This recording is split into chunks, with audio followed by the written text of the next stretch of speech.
Okay, so all right, let's move forward into the introduction to our ethical hacking.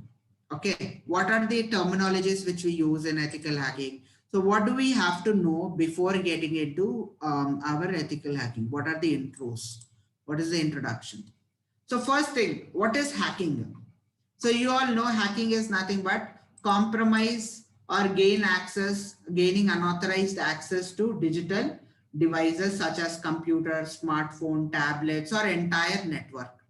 So hacking means compromising or gaining unauthorized access to digital devices, right? What is ethical hacking? Ethical hacking is it's a it's a hacking to gain unauthorized access, like bypassing into a system security or identifying potential data breaches, or it's basically bypassing into something, a system or network application or anything. But the company who owns this system or network or application, they allow cybersecurity experts to perform such activities in order to test the system defenses. Understood? The companies who own these applications or network or this applications, this network or systems, they allow cybersecurity experts to breach into their systems. Okay, they'll wantedly ask them, they'll pay them money for cybersecurity experts. Please breach inside our systems, we'll pay you this much. So once we breach inside their systems, we'll give them the process, we'll tell them these are the loopholes which we found to breach inside your system so that they'll fix it. So unlike hacking, ethical hacking is something which is planned, approved, and more importantly, it is legal. Listen to this carefully. This ethical hacking is planned, approved by the owner, and it is more importantly very legal. Okay, we are helping them to secure their organization. Clear, everyone? Is this clear? Yes. Yes. Now, talking about the terminologies. Talking about terminologies, guys, terminologies, if you are able to see, attack. So what is attack? Attack is nothing but an action done in order to enter inside in order to extract the sensitive information. Okay, an attack is an action done in order to get access and extract the sensitive information from the, victim. All right, that is normal attack. We already have idea about it. Coming to vulnerability, we'll be hearing to this word a lot of times. Vulnerability means a loophole, a weakness. Okay, a weakness in a system. All right, so that is a vulnerability. So what is our job? Our job is to find that weakness. How to find that, you learn in future in application security and all. So we'll be doing different types of attacks in order to find weaknesses in a system. Okay, so that is, we'll be trying to find vulnerabilities. Once we find that weakness, we'll report it, and they'll they'll pay us. In return, they'll pay us amount, and they'll acknowledge us for securing their organizations. Okay, that we'll be seeing in future. But yeah, vulnerability means weakness in a system. It can be on a hardware or a software, anything. Coming to exploit and payload. Do you guys know what is exploit and payload? Any idea what exploit and payload is?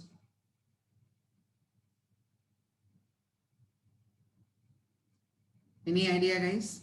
Or did I tell you about exploits or payload before?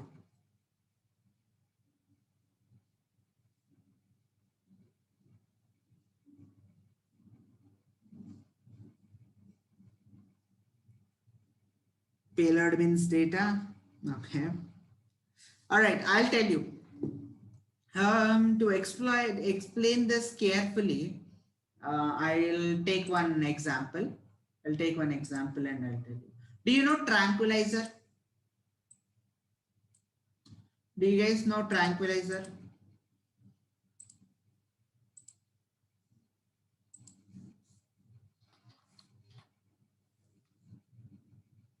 Don't know tranquilizer?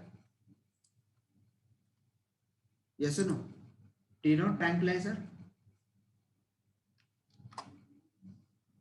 No? Okay, I'll tell you. See, for example, if you are able to see this image, okay. So if you are able to see this image, guys, usually what happens is, let's say you are a zookeeper. Okay, if you are a zookeeper, if you want, there is an animal which is hurt. Let's say there is a lion which got hurt and it needs medical attention. Okay, so you have to go and treat that animal. You have to treat that lion. So can you directly go and touch it and treat it? No, obviously it doesn't know whether you are trying to do something good for them or bad for them. So on defense purpose, it will definitely, it will kill you, or it will harm you. So what the keeper will do, first he'll hit a tranquilizer to that animal. So that what happens is, when tranquilizer hits, what happens, this liquid which is there inside, okay, it will get injected inside the animal's body. It will get injected inside animal's body, and what will happen, animal will faint. Okay, it will sleep, it will faint. So basically, why am I telling you this is because this liquid which you are seeing, this is a drug. Okay, this liquid which you are seeing, it is nothing but, we can compare it as a payload. Okay, and this injection which you are seeing, this outer cover, this injection is nothing but exploit.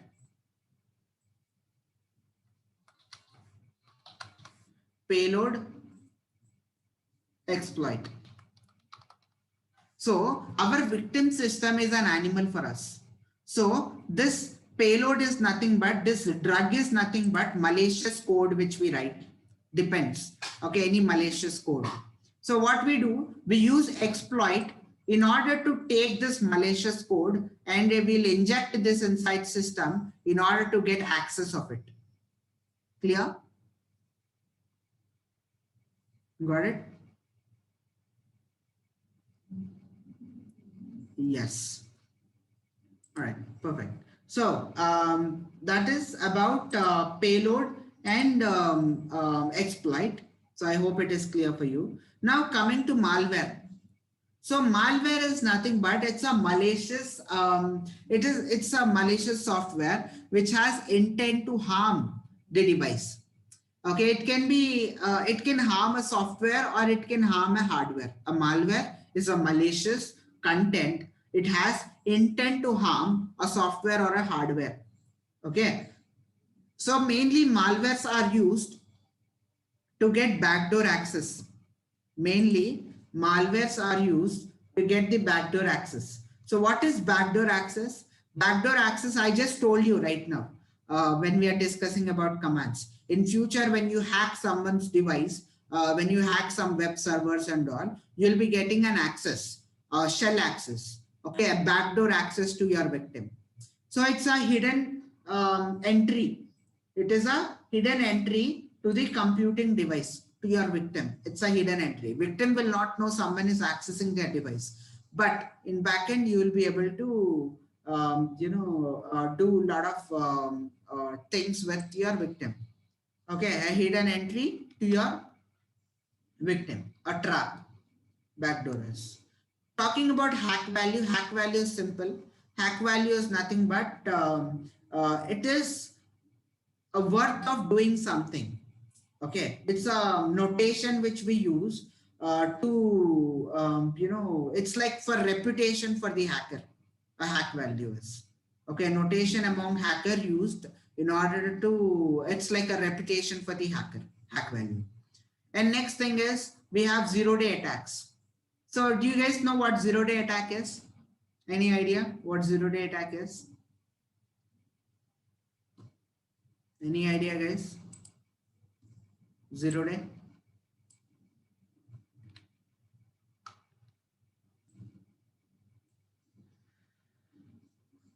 Okay, so did we discuss before about zero day? Any chance?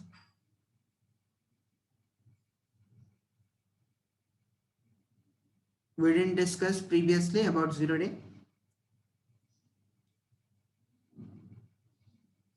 No. Okay, that's good.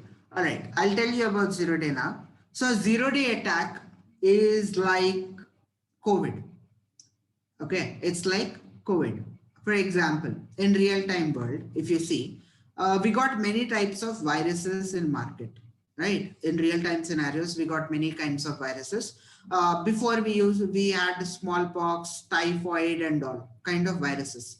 So when these kind of diseases or this kind of viruses came into market, do you think that immediately the first person who got affected with typhoid or smallpox is that person alive at that point of time? Is there any cure for smallpox in the beginning stages of smallpox or the typhoid and all? Whoever got affected, they died. The entire village itself, in those days, they were dead because of one disease. But later on, what happened? There was a vaccine created for such kind of diseases. So every time when we get a new type of virus into our market, so we try to develop a vaccine so that we'll get immune to those kind of viruses. In the same way, in our cyber world, there are many in our real world. At least it will take few years for each virus to come into market. A big virus to come into market, it will take lot of time. Okay, but in our cyber world, it will not take that much time. Every day, every week, okay, every month, there will be new types of attacks which will be coming into market, where all the organizations out there, no matter how secure they are, okay, no matter how healthy you are, if you are affected with COVID, aren't you getting affected? You will. In the same way, no matter how secure big organizations like Facebook or Cognizant or any MNC, even though they are secure, okay, they are up to date, they are vaccinated with all the current viruses which are present in market. That means they are immune to all the attacks which are present in market currently. But there is a new type of attack, new type of virus like COVID came into market. If new type of attack came, so at beginning stages, obviously everyone, whoever gets intact with COVID, they'll get affected, right? In same way, there will be new types of attacks which will be coming into market, which will affect any organization. You can't say an application is 100% secure. You will never know which type of zero-day attacks will come into market. So right now, if you are seeing, even till date, whoever gets affected with COVID, they are still dying. Their immunity is getting weak. So still there is no proper vaccine getting created. So vaccine in real terminology in our hacker world in our cyber world is patch for the operating system or patch for the application. Did you guys ever observed that your iPhone or your Android or your application inside your iPhone or Android, if you see what is new in the update, so you'll be getting updates, right? So what is new in the update? In that update, they'll clearly mention that bug fixes. Okay, maximum cases updates will be bug fixes. Means there was some loopholes, there were some vulnerabilities previously. They have fixed it and they have given an update. So if you click on update, it's like you are vaccinating your device, okay, your application, so that it will be immune for those kind of attacks. Understood? Got it? So the zero-day attacks are those which doesn't have vaccine, which doesn't have updates, which doesn't have patch. It will take a lot of time for organization to develop a patch. For example, Zoom. Have you guys seen? Zoom got attacked, wherein like so many user data was getting stolen, and it's been like even organization themselves know that there was a loophole, there was a vulnerability, but to find a solution and fix that vulnerability, it took time for them. To develop that vaccine, it took time for them. Okay, so but once they have developed the patch, they have given update and everyone has updated, and now they're immune for those kind of attack. But if you are not updating yourself, you are still vulnerable for those kind of attacks. That is why your application should be up to date so that you can overcome most of the vulnerabilities. Okay, so I hope you understood what zero-day attack is. Now, talking about Next one, firewall. Firewall. So what is firewall? What is intrusion detection systems and intrusion prevention systems? So firewall is nothing but it is a device. It's a network security device. It can be a software. It can be a hardware. It can be anything, software or a hardware. Okay. So every organizations will be having this firewall. Even we can set up our hardware firewall, but anyways, we are already having our software firewall. So Windows Defender, we have Norton, McAfee, Bitdefender, so many antivirus softwares also we have. Okay, so these firewalls can be a software, it can be hardware. So what is the need of firewall is if some data is coming inside our organization. So if an employee is entering an organization, what will watchman do? What will security guard do? They'll check whether the employee is having a proper identity and all, right? So organization has set some certain rules saying that employee can enter inside the organization only if they're having ID card. Okay, a proper valid identity card if they're having, they're allowed. So what firewall will do, they'll apply these rules and they'll make sure that everyone who's coming inside, they have to follow these rules and regulations. Same way, even in organizations, we are having firewall, wherein if you are sending any request, okay, like let's say Facebook, you are sending some request. So it will check in your request, it will check your IP header, you know, the OSI model, right? So many headers are there. So it will do header analysis, it will check all the headers and it will see if there is anything suspicious, okay, then it will block your request. Got it? So firewalls, organization will write certain rules and regulations and firewall will make sure that whatever request is coming inside, they follow all these rules and regulations. Understood?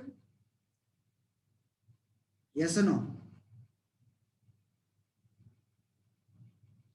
Yes. And coming to intrusion detection system, intrusion prevention systems. So IDS and IPS. So we'll be discussing about firewalls, IDS, IPS, everything in detail in future. But right now you just have to have at least little understanding over it. So intrusion detection systems are like, let's say in an organization, there are security guards in front gate and back gate. But near side walls, there are no security guards. Then what can intruder do? They can jump from that wall and get inside the organization. Okay, they can choose a path where they can, they don't have to go through the front gate or main gate, back gate. They can jump on the wall and get inside. But in this scenario, who is able to detect that intruder? CC cameras. So if you are able to see, CC cameras will be there. There will be someone who will be watching over the CC cameras in a room, right? So the CC cameras are nothing but it's like intrusion detection systems. They can only detect intruders. They can only detect intruders. Wherein if a person who is watching this camera, the security person, if it sees that through intrusion detection through CC cameras, he'll see that someone is intruding. So this person will go directly and they'll catch that person and throw him out. So he caught that intruder and he'll throw him outside the organization. So intrusion prevention system is it's like the person, the security guard, and intrusion detection system is like a camera, CC camera. Okay. So to tell you in detail, but in detail, we'll see about them in our future classes. But yeah, I hope you understood till this point, right? Clear? Till here? Yes. Exploit and payload. Should I repeat exploit and payload? I hope I was clear with exploit and payload. The drug which is used to inject inside, it's like a payload. In our cyber terminology, it is what we do is we inject some malicious code, some JavaScript or some SQL, some malicious code we inject. So to inject, we use certain procs, okay, certain exploits. So in here, we are using injection to inject this drug. Same way, in our real-time scenarios, we use exploits to inject payloads inside a system to get access of them. All right, anyways, now next thing is elements of information security. There are 5 elements. So in our real-time scenario, we have elements, right? Like fire, water kind of elements, air, fire, water, and all these elements. Same way in in security, we have these elements. Okay, confidentiality, integrity, availability, authenticity, non-repudiation. Okay, so these are the 5 elements of information security. So every organization should make sure that they follow these 5 elements. Okay, then only they can safeguard. So now talking about confidentiality, you know, right? What confidentiality is by the name itself, you can understand. When you're sharing some data with people, you have to make sure that data is traveling in a safer way. Okay, not only that, the data should not be disclosed to some random people. For example, you are working in a bank. Someone randomly comes in and they'll ask you for giving their bank details, giving some bank details of so and so person. Will you directly give them bank details of the customer of yours? Some customer is there and some random person ask that I want details about this customer. Will you give? No, right? So here confidentiality, you are maintaining confidentiality, right? So you should not disclose sensitive information of people. Okay, so to unintended recipients, you should not disclose sensitive information. Now coming to integrity. Integrity means trustworthiness. That means, for example, the same bank will take into as an example. And here you're having, let's say, 10,000 rupees in your bank account. Okay, you're having 10,000 rupees in your bank account and you went to ATM and you have withdrawn 1,000 rupees from your account. And what if you are able to tamper the data? That means instead of 9,000, you are tampering the data and keeping some extra 0 or extra 2 zeros, converting it to some 90,000 or 9 lakhs.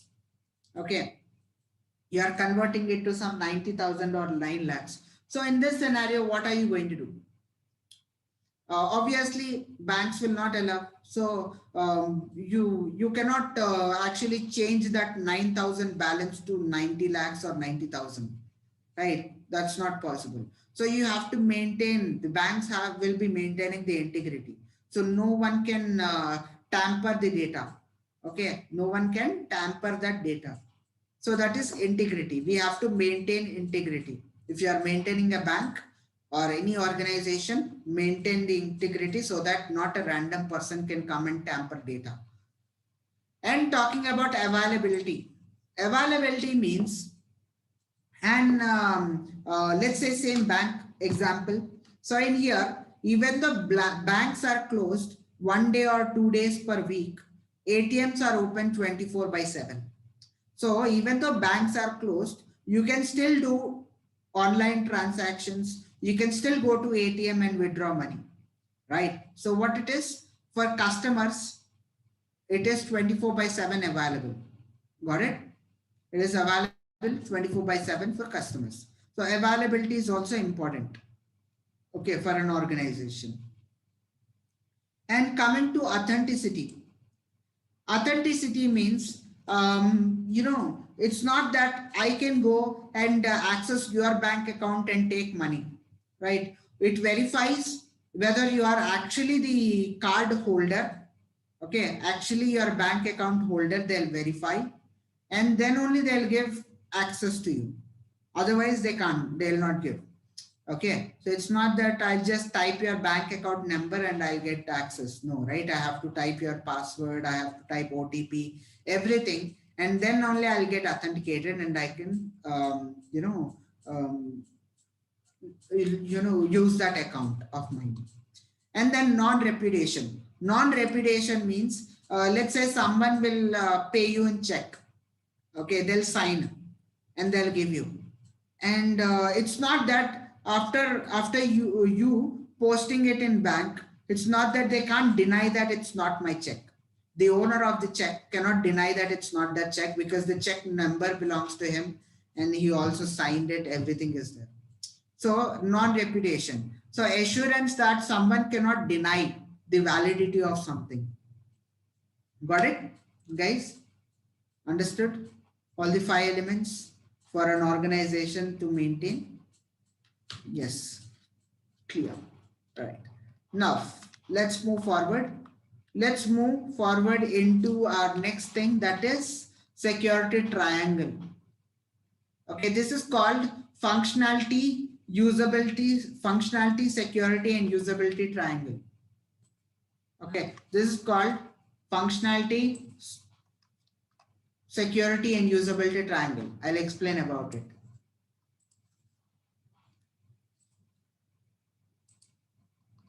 Okay, so guys, see this. In this, what is the main task? Main task for any organization is to maintain this dot which is there. Okay, there is a dot, right? This dot should be in center. For any organization, they have to make sure that this dot in center. What does that define? What does that mean? That means they should follow functionality, security, and usability equally. Okay, they have to give equal importance to all 3 of them. All right, functionality, security, and usability. So if they didn't give,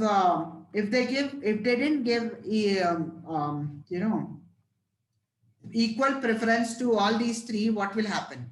So if an application is given more importance in security, okay, just imagine an application, anything, operating system or application, if it is given more importance to security, what will happen? Any idea, guys? What will happen if you give more preference to security?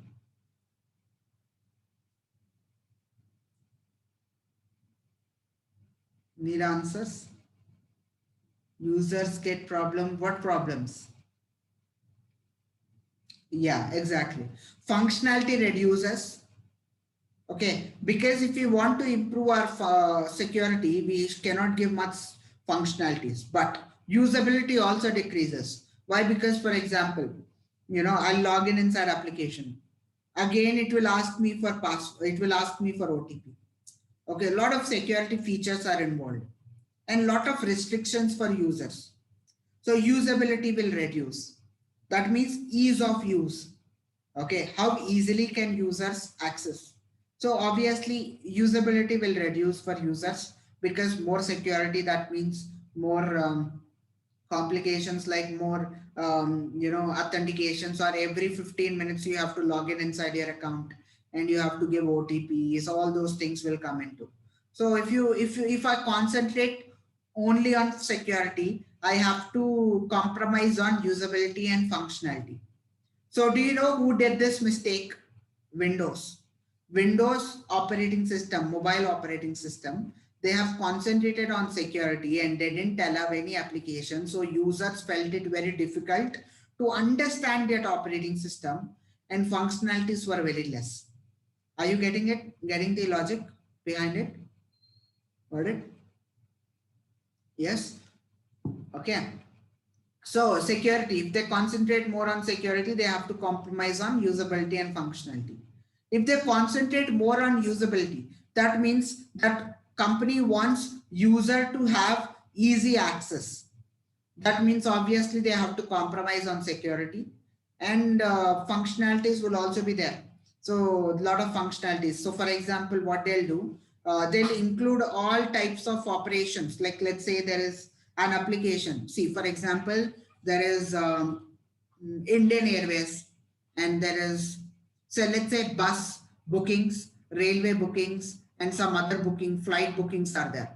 what I'll do, usually it is for bus, we have to use different booking application. For, flight, we have to use different booking application. For train, we have to use different application. But I'll combine all these three and make an application, and I'll make sure that user can use it. So functionalities are higher because user has a lot of functionalities, a lot of things users can do. But security also they have compromised because they don't want users to feel, or they don't want user to log in every time they want, and they don't want user to face trouble with longer duration of getting OTPs, all those things they don't want to get the user through. So they have to compromise on security, and they also have to compromise on functionalities, because if there are more functionalities, they don't know which functionality they have to get inside. So it will become very difficult for them to understand whether this is a railway booking or whether it's a bus booking or what is this. They'll not be able to understand because they'll not be able to process it in their mind. So if they concentrate on usability, security will decrease, and even functionalities also they have to decrease. So they have to keep it plain and simple application. Okay, that is if they concentrate on usability. If they concentrate on functionality, what will happen? They'll give lot of options like bus, railways, and they'll give train bookings, everything in one application. So functionalities they have concentrated. So once they concentrate on functionalities, a lot of functions are there. So it will become difficult for user to understand it. And security also they have to compromise. As there are more functionalities, then there are more chances of hackers finding vulnerabilities. Okay, as there are more functionalities, hackers will be able to find more security issues. Okay, yeah. So they have to, security also will get compromised. So did you guys understand it? This is functionality, security, and usability triangle. What you guys have to do is try to find out what is there any application which is concentrating equally on functionality, security, and usability. They have to concentrate on all these three equally. Okay, that is your task. Find out, is there any application which is concentrating on all these three things equally. That means if they are concentrating on functionality 90, and say security and usability also should be 90-90. So, they have to concentrate equally on everything. Okay, that is your task. Try to find out. Okay, is that clear, guys? Yes.